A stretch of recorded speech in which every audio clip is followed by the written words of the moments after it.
nee na bu ñu réviser contrat yi dinañ def motion de censure mais d'abord juste moom ba muy jógee moom premier ministre aucun contrat n'est révisé aucun. restructuration dette mais moom moo wax naan Diomaye taluñu amuñu sax programme ak FMI moom xanaa daa fàtte ni moo ñu xañ programme ak FMI wala daa fàtte loolu. Oui, parce qu'il y avait un programme. Il y avait un programme qui était là. Bon, maintenant, restructuration dette, c'est une option comme tant d'autres. Le gouvernement du Sénégal mën na ne je veux aller te restructuration du dara.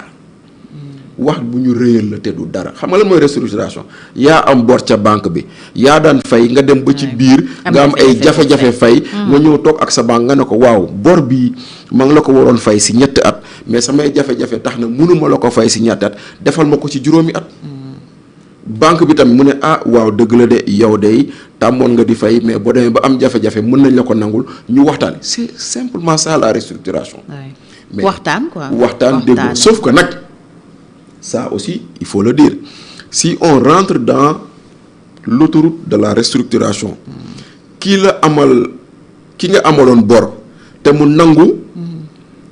nangul la yow li nga bëgg xëy na mën na la teg ay conditions ça aussi il faut être honnête. On craint des mesures d'austérité. Voilà, des mesures d'austérité genre aujourd'hui am na loo xam ne FMI mosu ko woon am ci ñun mën na am restructuration bi may leen ko mu imposer ko parce que tey le FMI a toujours dit le Sénégal subventionne l'électricité alors que waru ko subventionner et que dañoo wàññi subvention bi ci électricité bi dañoo war a wàññi subvention bi ci pétrole ci essence bi ci gasoil bi xëy na peut-être mën nañ jaaree foofu énergie de façon globale donc mën na nekk loolu mais tout dépend d'un pays maintenant nag après est-ce que dañuy dem ci restructuration ou non mais lu am ba am daal mooy tey jii nii le président Diomaye jëf la féetewoo Ousmane Sonko féetewoo wax. bu duggee ak Diomaye ci cycle motion de censure boobu est-ce que mun na moom précipiter sa chute parce que ñu bëri jàpp nañ ne notamment Madiambal bëri na fu ko Diomaye mën a jaar mais moo koy sàng sutura peut-être bëri na yoo xam ne président moo tere mu am est-ce que mun na accélérer un peu. non xam nga. la réaction de Diomaye. xam nga la riposte. président de la République Diomaye muñ na ñaari at. waaw Ousmane Sonko di def lu ko neex.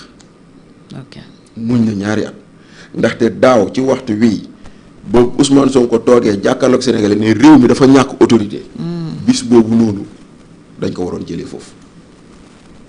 est-ce que xam nga ni loolu amoon na Sénégal fii dans les années 90 il y avait un gouvernement d'union nationale. Ablaye Wade bokk ci. waa PIT bokk ci.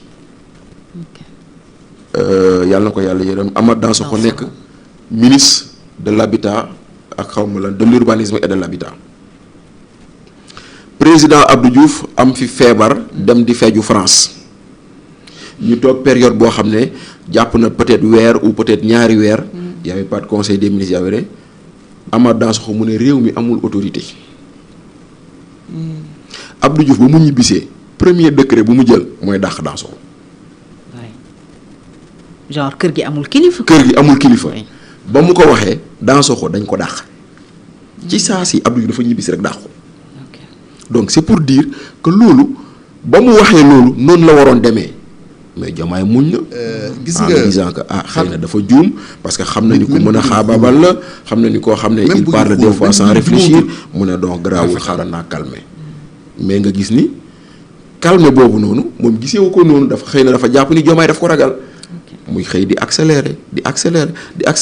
accélérer ba rupture am na moo tax tey jii nii motion de censure boobu nee naa la ci at mi benn yoon la ko mën a utiliser. ci session bi mais Diomaye mën na utiliser yeneen arme yu dul jeex. xëy na am na lu bëri loo xam ne nu ko Madiambal waxee ndaxte man encore une fois ñun journalisme bu ñu jàng si suñu jamono xaw ma yéen nag seen jamono. ñun suñu jamono dañu doon naan sa confrère bu bindee dara. wala sa confrère bu waxee dara bu ko kenn weddiwul jàppal kooku lu mu wax ba keroog ngay gis. le contraire. kon nag bu Madiambal ne Diomaye am na lu mu yor ci Sonko mais da kay sàngu sutura kon man gëm naa ni loolu lu am la. maintenant nag bu fekkente ne nag moom dafa war a jël xeexam Diomaye di ko jaarale suñuy institution le président de la République un moment ou un autre il va couper et il va prendre ses responsabilités. xeexu politique bi itam mi ngi en cours. Diomaye dina lancer partem le 8 août. Ousmane Sonko mi ngi moom tam en pleine activité politique xeex boobu kan nga gis mu am ci ndam. Leen daal xam naa ko. Ousmane Sonko s'il a les militants. Diomaye a le décret et l'argent. ok te Sénégal fii décret ak argent. lu mu mënul mën na lu ne mën na lépp. Diomaye il a le décret et l'argent lenn rek laa koy wax nag ndaxte gaañaa ngi ruumandaat autour de lui que président bu nay la. gaañaa ngi ruumandaat. ñu ngi koy waxal loolu. ñu ngi koy waxal loolu waaye nag na xam ni nag la mu yor c'est une arme politique et que daf ko war a utiliser gis nga Diomaye day créer parti Fatou dama naan président parti bu muy créer dafa réhabiliter Macky Sall réhabiliter Abdou Diouf réhabiliter Ablaye Wade xam nga lu tax Ablaye Wade dafa nekk opposant Macky Sall opposant Abdou Diouf pardon mu ne président de la République warul jiite parti politique. waaw mu xeexoon ko ba xam nga tey la ñuy fàttaliku Ousmane Tanor Dieng dem si yàlla ji.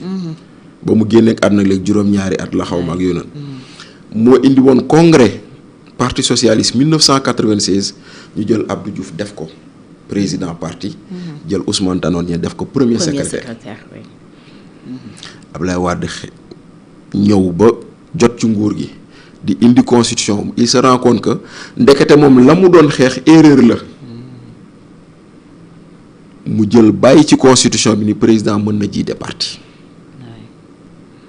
ñoom Macky Sall ñu fi nekkoon dem assise nationale ne président warul jiite parti Macky Sall dem signer charte assise nationale yi war a jëmmal loolu ñëw toog ne may leen ma damay soog a egsi bu ma après dinaa xool nan lay jëmmalee loolu def na 12 ans dindiw ko. après mu ne dama signer sous réserve. waaw après mu ne dama signer sous réserve kon tey bii Diomaye mi bokk ci parti bu bindoon ci chartam ni président buñ ko falee day bàyyi parti bi day lii il vient de se rendre compte que loolu erreur la woon. pour être au-dessus de la mêlée comme ni mu ko waxee. waaw mais sauf que maintenant malheureusement ñoom lu ñu dindi seen projet bi ce n'est pas être au-dessus de la mêlée parce que bu ñu bindee ni président warul jiite parti waaye war na bokk ci parti ku bokk ci parti bokk ci réunion parti.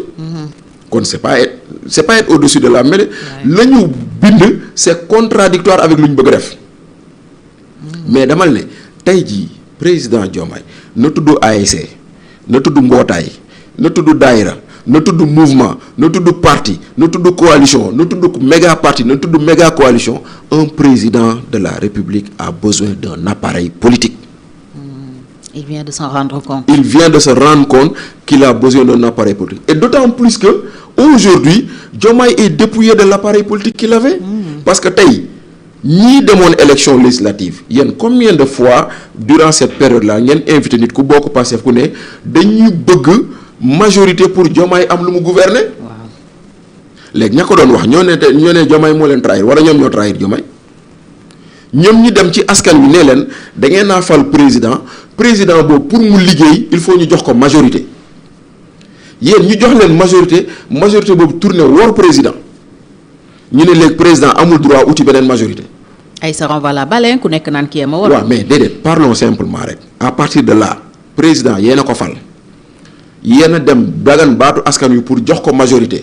pour mu mën a gouverner. pour mu mën a gouverner léegi majorité boobu ñëw na wëlbatiku jàmmarloog président bi léegi président est-ce que amul droit uti beneen majorité.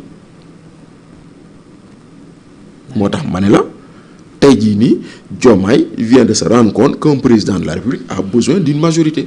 Ou a besoin d'un appareil politique kon nag on ne peut pas lui reprocher d'aller chercher un parti politique on ne peut pas le lui reprocher maintenant man lu may wax rek moo di ni malheureusement pendant que Pastef vend ses cartes pendant que Diomaye cherche à un parti politique les souffrances des Sénégalais ñu ngi xaar. ñu ngi continuer aussi. maintenant moo tax chaque jour ma naan président de la République dafa war a jàng juste un adverbe xam nga mooy lan concomitamment mooy maanaam au moment où il fait de la politique mu toppatoo soxlay askan wi. waaw concomitamment boobu bu ko defee rek man j'ai pas de problème. nekkandoo ci mbir yëpp. nekkandoo ci mbir yi nekk ci mbiru parti yam mais nekk ci soxlay askan wi. mais malheureusement wala boog xëy na nekk na sax ci soxlay askan wi mais communication bu ñuy def ci wàllum politique bi moo ëpp maanaam moo ci askan bi moo ëpp muur wala dem na ba muur lu ñu def ci askan bi kon ñaar yooyu dafa war a ànd mu doon ñaari tànk yu muy doxee